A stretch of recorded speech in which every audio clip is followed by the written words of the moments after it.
Hello. Hello again. Welcome back sa ating BL Studio. So, O siya, dahil mali ako ng piniling damit, parehas naman yung buhok ko, no? so anywho, ating story ay City Lights Birthday. Wow. Hindi ko alam kung bakit ito yung title. Okay. So, ang summary niya Synopsis. ay makukuha sa mga comments kasi ang nakalagay dito sa sa mismong summary Not found. So, Summary. kaso na. Okay. Haba ah. Beta Omega ito. Omega verse. Beta Omega. So, Azuma Inohara is a beta. Uy, di alpha ako. Has long since accepted that there is no such thing as fate for a beta like him. After his failed unrequited love, he left countryside and moved to the city. During the Christmas Eve, he encountered an injured Mahoro, who is an Omega, and helped him, but soon learned that he is a prostitute. After visiting Mahoro's workplace, he soon ended up kissing goodbye to his virginity and starts frequenting him more often after that day.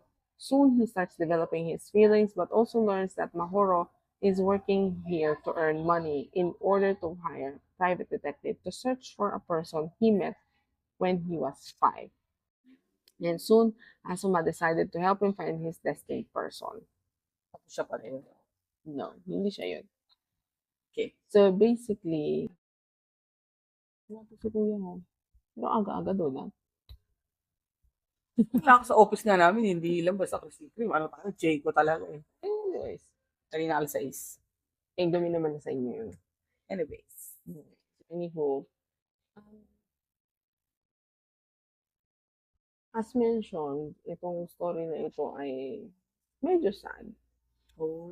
No, kasi kanya, so nung nagkakilala sila, yun nga, dahil prostitute ito sa kuya, ang kwento niya nung una kay Azuma, he's currently living sa house nung other house ng owner sa mismong establishment kasi nasunugan siya. Okay. And yung ipon niya na $30,000 yung pagkakasabi.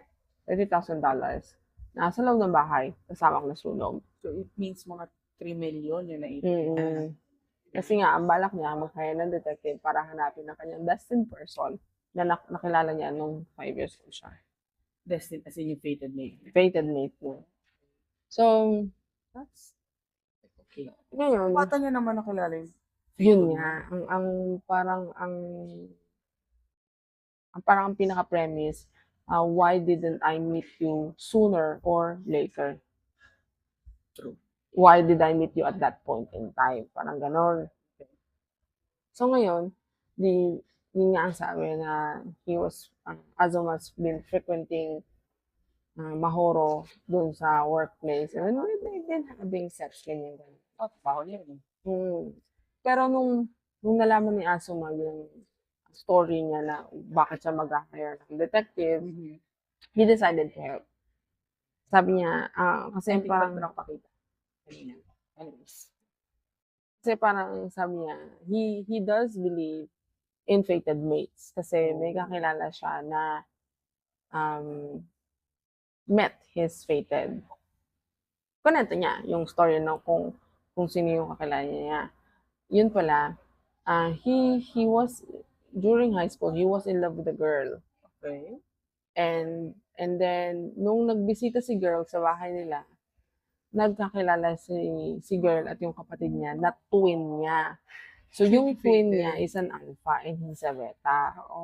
So, ngayon, nung una, hindi paramdam ganyan. So, si kuya na a few minutes older than him na alpha, started asking about the girl. So, like, blah, blah, blah, ganyan. So, yung girl, Hindi, nung una, hindi alam ni kasi hindi naman napag-usapan. So, ngayon, the girl later said that she is an Omega and that he's asking for number yung may kapatid. Tapos, in the end, they got together and because they realized they're fated. Ganyan. So, dahil hurt siya, umalis siya ngayon ng countryside. And he's been working as a physical therapist sa isang gym. But he wanted to be a doctor, like a physical therapist doctor. So, Okay. ano, electric yan. Ano ba? Ang mahal yan. Pairit pa. Ayun. So, 30 yung tingin natin, di ba? So, yung Hindi, iba yun, iba yun.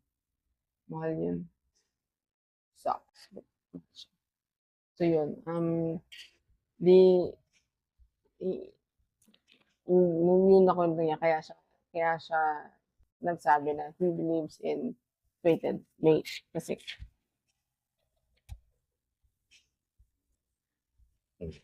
iba yan. Kasi nga, yung kuya niya, Oo. na-meet yung kanyang fated pair. So, ngayon, he decided to help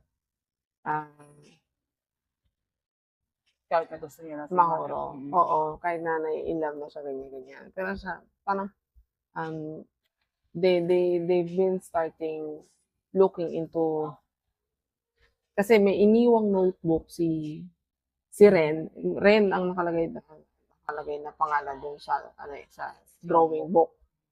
Sa sketchbook. Ano tawag dito? Tinignan nila yung mga drawings na clues kung saan makakita ko si Ren. Ngayon, what they did was to look at Google Maps. For Sky, the places. hindi, Sky, ano yun, hindi, Street View. Okay. Street View sila kasi alam naman yung general area, yung school, ganyan. Tapos yung playground, ganyan. Ngayon, nahanap nila yung bahay na nasa drawing. So they decided to go there and then they decided to talk to people, ganyan. Noong una, randomly lang sila nagtanong bigla-bigla si Mahoro dun sa babaeng nakasalubong nila. Do you know this person? Blah, blah, blah. Kasi yun, pakulo ni Kuya. Kasi yung una, syempre yung si ate girl, oo, na-off-an siya. Kasi, anong balak mo, ganyan. So, sabi niya, they're working for Where Are They Now show. Okay. So, Where Are They Now show. So, nakapagtanong sila sa neighborhoods, ganyan. And then they found some clues. Pero yung bahay mismo, wala na nakita nila ang ginawa. Ngayon, nakakuha sila ng contacts, like former classmates, ganyan. So, they've been talking to people na ganito si Ren, ganyan. And then, they were able to find a person who actually knows Ren. Hindi, yung background ni Ren. Okay.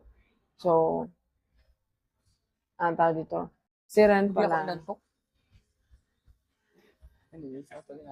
pala ay orphan na, and then it turned out he is the son, an illegitimate son of one of the richest people, like a group of company, ganyan. Pero hindi magkaanak yung legitimate wife dito kay Ngayon, tapos they heard na he joined the company, and then later on they learned na he was removed from the family registry. Oh. And they registered him when he was young, and then later on he was working na there. He was working there na he realized na hindi ko alam na parang na nalaman nila na tinanggal na siya sa power registry. And then, dead end ulit. Tapos, nag-uusap si Mahoro at si Azuma na he wants to quit being a prostitute. Kasi parang iniisip niya yung background niya, hindi niya mailalagay sa resume yun. So, kasi nung nalaman lalo niya na parang elite itong si Ren, parang naano siya na hindi, oo. Yeah, he's been working in mga temp jobs, ganyan. He's been Tas nung nalaman niya yung status ni ano na he's been trying to find worthy temp jobs na puwedeng mailagay sa resume, ganyan. Tapos nakahanap sila ng kaklase na ano, ah, part ng art club na kinabibilangan dati ni Ren. Ngayon, tawag dito, they they were going to talk about it the next day. Na kasi ang sabi nito ni kuya na meron siyang painting na naiwan pa ni Mahoro, ni Ren. Hindi pwede si Mahoro dahil may work siya. So, nagpresenta si Asuma. Sabi ni Asuma, okay, I'll get it from him and then blah, blah, blah. Ngayon, binigay ni classmate yung painting, 2 painting. Isang parang crystal, and then isang parang painting ni Mahoro. Oh, okay. Parang painting ni Mahoro na hindi masyado ano, pero kita mo yung ano na Sila. Tapos na-realize ni Asuma na hindi, sinabi ni kuya na ni kuya classmate na I think I know who this person is kasi he's working for a publishing company. Oh. Oo, and they've been using this one artist na same vibes. So, na-feel niya na ito yun. Oo, ito yung person na yun. So, binanggit tumawag siya one time dun sa number at ang nakausap niya yung lalaki. Oo, si Ren. Pero sa isip-isip niya yung feeling, yung gut feel niya na ito yun, na si Ren yun. Ganyan. Pero, since walang react nung sinabi niya yung full name niya, hinayaan niya na. Pero yun yung feeling niya, binigay niya yung hindi contact details, yung parang website. May contact number doon, ganyan. Nung ganon, hindi niya sinabi kay Mahoro. Okay. Hindi niya sinabi kay Mahoro regarding that kasi na-realize niya na I do love this person. I can't really. So, yun. Tapos? Tas one night, inimbitahan niya sabi niya na I'll invite him and then we're gonna have a drinks and then I'll tell him the truth. Okay. Invite mo si Mahoro? Oo, in-invite ni Asuma si Mahoro sa bahay niya. In the context na sasabihin niya. Oo. So, lumabas siya sandali, nakatulog si Mahoro. Tapos lumabas sandali si Asuma para bumili ng something sa convenience store.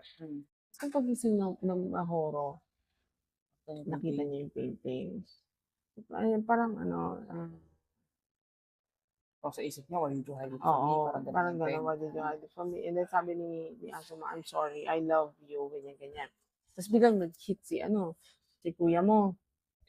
Si Mahoro. Beta nga siya. So, yun. Parang ang sabi ngayon ni Mahoro, don't touch me, ganyan. So, parang na-realize ngayon ni Azuma na he needs to be with his fated person, ganyan. Hindi, siya, nung lumabas kasi si Asuma na sinabi, don't touch me. Lumabas si Asuma.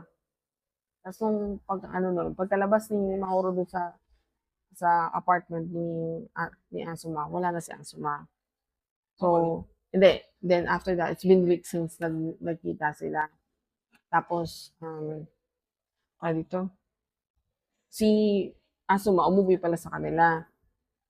Tapos, and then, nakapasa na siya sa certification niya as a PT. Tapos, mag-aano sila parang graduation. Hindi. Mag-enroll siya as doctor. Okay. So, mag-aano talaga for the PT na talaga. Pero, tawag dito, parang weeks na silang hindi nakikita ni Mahoro. Tapos, nandun din yung kuya niya. Tapos sabi mo, "Why are you here?" Ganyan, ganyan. Yun pala, ang sabi nung kuya, nag-away daw sila nung fated niya. Sabi nung nanay, "Akala ko ba fated kayo? Bakit kayo nag-aaway?" Ganyan. Tapos ang sabi nung "We're still different people, even if we're fated. May differences pa rin sila." Ganyan. Tapos, um, tawag dito, tinawagan na nung una nag-hesitate si Mahoro na Tawagan si Ren. tawagan si Ren. Nung di tinawagan niyang gano'n, ah, hindi siya nagsasalita. Tapos, ang sabi nung other, ah, ang sumagot sa phone, bata. Hello? Like, may anak na. Tapos, kinuha ngayon nung tatay yung phone na hindi nga siya nagsasalita. Tapos ang sabi nung kasi ang pangalan niya Kotoba something something, o yung real name niya. Hindi, Koharo. Kaya Mahoro, basta something, basta Ko. Tapos tapos iyak lang iyak si Mahoro. Sabi niya, I'm sorry, blah, blah, blah. Tapos ang parang pagkakasabi na, parang sabi, "I just want to know how you are," ganyan, ganyan. I've been really looking for you. I've searched everywhere, ganyan sabi niya. So, I just want to know a little bit more about you, ganyan, ganyan. Tapos ang sabi ni Ren, "I'm sorry, but I don't know. I don't want to know anything about you." Kasi nga married na siya. Married na siya. And then, parang, if I know anything about you, parang, I will not have a choice but would want to be with you. Kasi nga fated sila.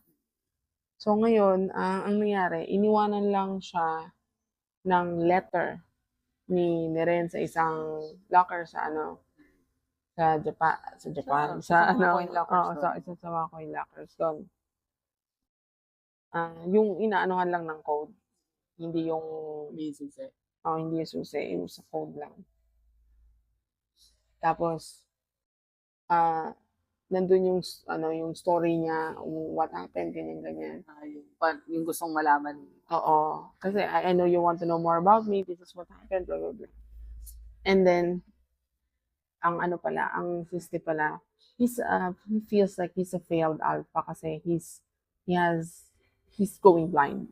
Oh, okay. So, sooner or later, sabi niya, I'll end up completely blind.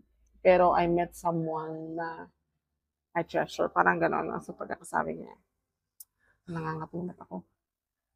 So, hinanap ngayon tinawagan ni Mahoro si Asuma kung nasaan siya.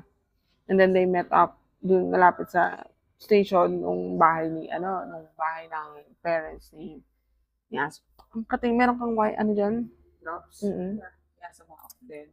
Then, ang sabi ni Mahoro, I've never been to a beach before, or it's been a while since I've been to a beach. So, I want you to, like, take me. Hindi napunta sila sa beach area. Tapos, pinabasa niya yung letter ni Ren kay Mahoro.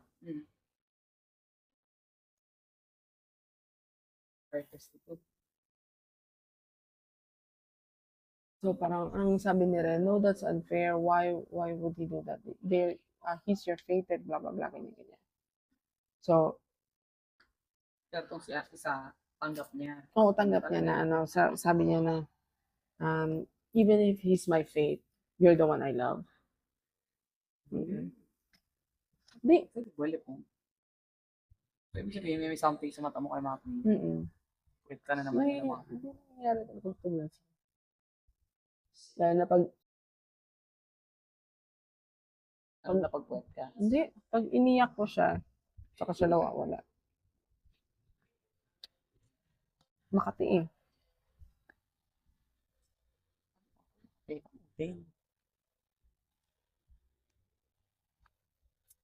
Anyhow. Come with your eyes out.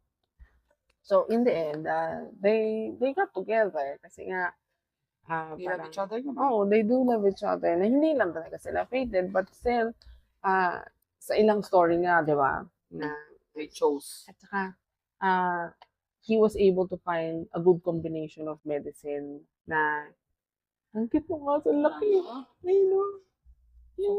Parang bear.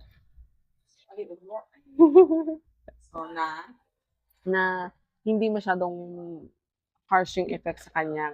Kasi yung isang meds na tinitake niya before, regarding his pheromones. hindi. Pag in-hit siya, Pheromones. pag in-hit siya, he takes medicine niya kasi nga he's a vet. So, walang effect yung sex nilang dalawa. Kahit mag-sex sila ng isang taon dyan, it will not affect for the heat. Tapos ito yung isang nabasa ko. Naalala ko yung sinabi ng isa. Naalala mo yung story na sinabi ko, yung twins. Oh, yeah. Na isa yung fated. Yan. Ang sabi kasi silang alpha. Yung isang sabi ng doktor na eto. Anyway, so kumpleto ko muna yung story. So, in the end, may nangyari ulit sa kanila, ganyan-ganyan.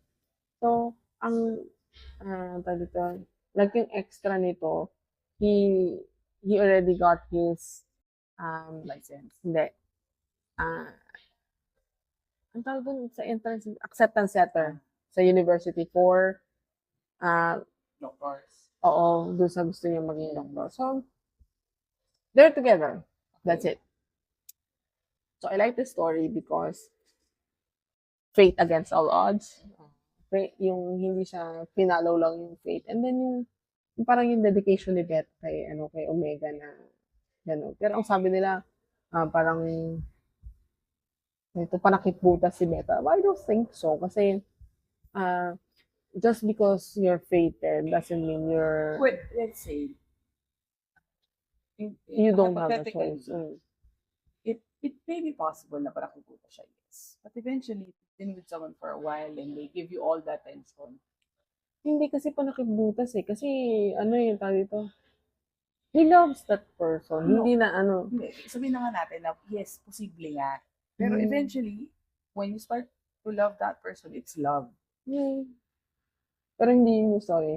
Walang eventually eh. So anyways, ito yung sabi nito.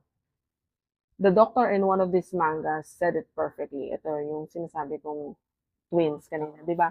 Na explain yung doctor doon na it's rare. And ito, instinct is a part of all of us.